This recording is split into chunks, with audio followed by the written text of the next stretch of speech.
देखो, ओवैसी पहले से उनका टारगेट नॉर्थ इंडिया रहा है। उनकी बुरी हालत ऐसी है कि ये तो साउथ के, और हैदराबाद के बाहर इनका कोई प्रभाव नहीं है।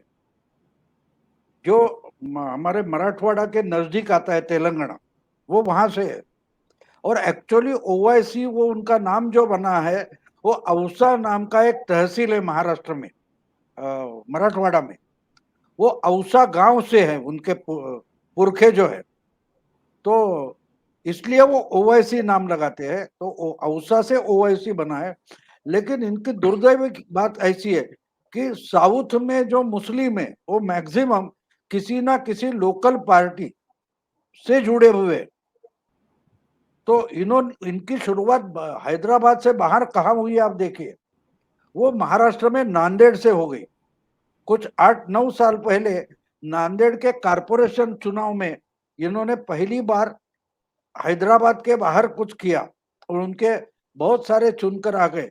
लेकिन उसके बाद आहिस्ता आहिस्ता उन्होंने महाराष्ट्र में हाथ पैर फैलाना शुरू कर दिया। और वो कहाँ का इलाका है वो देखिए। वो इलाका, यानी एक आईबी ऑफिसर भी मेरा आर्टिकल सुनकर पढ़कर मुझे मिलने आए थे कि ये आपने कहाँ से ये आइडिया निकाला है। तो मैंने बोला था ओवैसी कहाँ कहाँ महाराष्ट्र में घूमते रह के, जहाँ एमआईडीसी है, यानी जो नया उद्योग क्षेत्र डेवलप हुआ है, वहां नॉर्थ इंडिया से बहुत सारे मुस्लिम भंगार वगैरह हैंडल करने वाले आकर रुके हैं।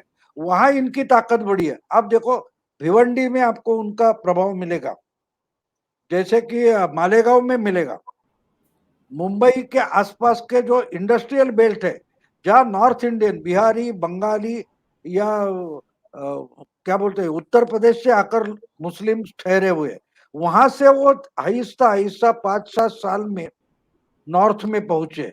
पिछला यूपी का चुनाव भी ओवैसी ने लड़ा था, इनको कुछ हासिल नहीं हुआ था। लेकिन वो पकड़कर वहां जाते, महाराष्ट्र या एमआईडीसी एरिया जो हमारा है, वो पकड़कर वहां गए। तो उनको मालूम है कि अगर मुस्लिम राजनीति करनी है तो उनको साउथ में कुछ मिलने वाला नहीं है। तो नॉर्थ में अगर देखे, तो नॉर्थ में जो मुस्लिम लीडर्स है, उसमें से कोई से सेंटर फिगर नहीं है। तो वो सेंटर फिगर होना चाहते हैं मुस्लिम पॉलिटिक्स की। इसलिए उन्होंने किया। आप देखेंगे बार बार यूपी, बिहार, राजस्थान में भी कुछ कर रहे हैं, गुजरात में कुछ करना चाहते हैं, या तो बंगाल में। तो ये तो करेंगे, लेकिन उनको उतना रिस्पांस नहीं मिलेगा, क्योंकि जिनको चुनकर आना है उनको तो मायावती हो, लालू हो, उनके ही साथ जाना पड़ेगा। लेकिन ये कोशिश करते रहेंगे। उनकी लाइन आप देखिए, पॉलिटिकल लाइन आप देखेंगे, तो बोलेंगे आप जिनके पीछे जा रहे हो उनकी लीडरशिप मुस्लिम नहीं है, ये ओवैसी का कहना होता है।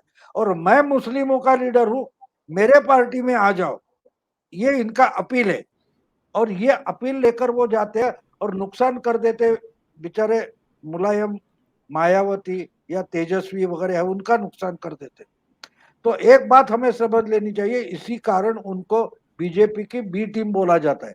लेकिन हाँ। असल में वो बीजेपी की बी टीम नहीं है। वो पूरा मुस्लिमों का आवाज में हूं, ये बताना चाहते। इसलिए सबसे पहले महबूबा मुफ्ती कल परसों बोल रही है, ये 15 दिन पहले दिन बोल गए ना कि तालिबान आ गए, अच्छा हो गया। क्योंकि वो उनको इकट्ठा करना चाहते, लेकिन वो सक्सेसफुल नहीं हो गए, क्योंकि लीडरशिप क्वालिटी जो है मुस्लिमों में, वो तो हायर क्लास है, और उसको झट से चुनकर भी आना है, तो इनके साथ जाकर नहीं चलेगा। और जी। एक बात बता दूं, आज इनके महाराष्ट्र से जो दूसरे, यानी हैदराबाद के बाहर इनका दूसरा एमपी आ गया, वो महाराष्ट्र में औरंगाबाद से। हम्म। पहले वो एमएलए थे, 2014 में एमएलए बने। ये जो एमएलए बने इम्तियाज जलील, वो एनडीटीवी के महाराष्ट्र में रिपोर्टर थे, ब्यूरो चीफ थे, मालूम है आपको, इम्तियाज एनडीटीवी जलील। के तब तो ठीक हाँ, है। एनडीटीवी के पहले दिन से, यानी स्टार न्यूज जो चलाते थे प्रणय रॉय, उस समय से इम्तियाज जलील ये महाराष्ट्र में पूना से इनका एनडीटीवी का काम करते थे, यानी वो प्रोडक्ट कंटेंट तो एनडीटीवी बनाता था, दिखाया स्टार न्यूज करके जाता था। कुछ समय तक था वो, कई साल तक चला उनका ये कार्यक्रम। हम्म। स्टार के लिए तो प्रोग्राम बनाते थे वो। हाँ, तो हाँ, ये बात वैसे आप समझ लो कि ओवैसी का टारगेट जो है वो जीना जैसा, उनको बच्चे कुचे जो मुस्लिम है यहाँ के, उनका जीना होना है, लेकिन जिन्ना बनना चाहता है वो, जिन्ना इसीलिए वो बना कहता है। मराठी। वैसे ये आपने यहाँ आउसा वाली बात बताई, लेकिन वो तो अपने आप को क्लेम करता है कि वो जो नक्शबंदी तरीका है सूफियों का, उसका एक सिलसिला है उवैस, कि वो नहीं उवैस से नहीं है वो, ऐसा वो कहता है। उसका नहीं ये नहीं नहीं, उनके पुरखे औसा औसा तहसील के, मुझे मालूम है। औसत और औसत तहसील के हैं। और थोड़ा लाइट वेन में मैं बोलूंगा कि जीना जो है, उसको मराठी जीना का मतलब सीढ़ियां होती है। हाँ, तो जीना बनना चाहते, लेकिन उनको जीना मिल नहीं रहा, यानी सीढ़ी नहीं मिल रही है। तो इसलिए जिन्नात में जीना नहीं मिल रहा। साउथ से नॉर्थ जाना चाहते हैं, लेकिन वो कनेक्ट करने वाली सीढ़ी उनको नहीं मिल रही, जीना नहीं मिल रहा है। ओंकार जी, जी जी। ओ ओवैसी का तो जो मामला है वो हम देख ही रहे हैं अभी। तो वो कह रहा है कि साहब कि उसने जानबूझ के जाके वहां पर अयोध्या में जाके, और नहीं उसको नहीं, हवेली उन्होंने तो फैजाबाद जिला बोल रहे हैं। बंगाल में कितना ये किया था। वो फुरफुरा शरीफ जाकर आए, फिर हाँ, इनसे कांग्रेस, इनसे सब करके क्या हुआ, एक भी सीट नहीं आई। और जो अच्छा फाइट किया, ऐसी भी सीट नहीं है। तो मुस्लिम वोट जिस ढंग से ममता की तरफ खींचे गए, तो हमको एक समझना जरूरी है कि देखो, एक नई जनरेशन आई है, हर जात की है, हर धर्म की है, तो वो नए तरीके से सोचने लगी है। लेकिन उनका एनालिसिस करने वाले अभी भी 90 की दशक में अटके हुए, पिछले 20वीं शताब्दी में अटके हुए। तो ये समझ नहीं पा रहे नई पीढ़ी आकर क्या करना चाहती है।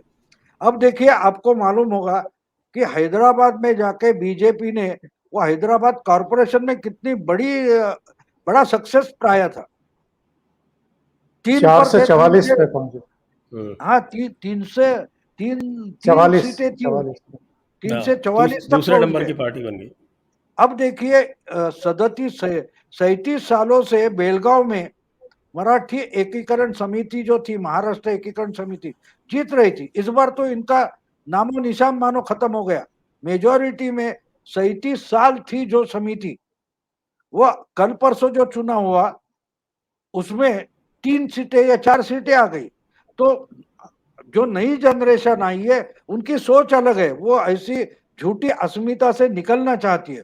फिर वो मराठी की अस्मिता हो या मुस्लिम अस्मिता हो, बंगाल अस्मिता हो, बंगाल की अस्मिता हो। देखो, 77 बीजेपी ने लाए, एक कोई मजाक नहीं है। ममता ने क्या राग अलापा था कि ये बाहरी है, हम बंगाली है। और कौन लड़ रहा था सामने? शुभेंदु वगैरह बोलने की बात ठीक है, लेकिन सामने तो मोदी और शाह और नड्डा थे। फिर भी 77 सीटें आई, ये छोटी बात नहीं है।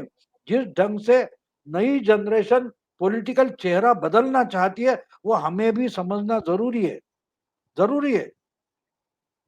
जिस ढंग से योगी को ठाकुर करके पेश करना चाहते हैं, प्रियंका वाड्रा वगैरह, वो नहीं हो रहा है। और लेकिन रवीश कुमार हो या आपकी कोई सभा करीम हो, ये तो 20वीं शताब्दी में अटके, तो वैसी ही बात करेंगे ना। तो जावेद हम अख्तर उनको, साहब के बारे में क्या कहेंगे आप? नहीं नहीं, हाँ, किसके जावेद बारे में? अख्तर, जावेद अख्तर। हाँ हाँ हाँ हाँ हाँ। तो मैंने अभी भी वीडियो बनाया, रात को डालूंगा हिंदी में, कि जावेद अख्तर ऐसा बताना चाहते हैं कि तालिबान जैसा आरएसएस यहाँ है।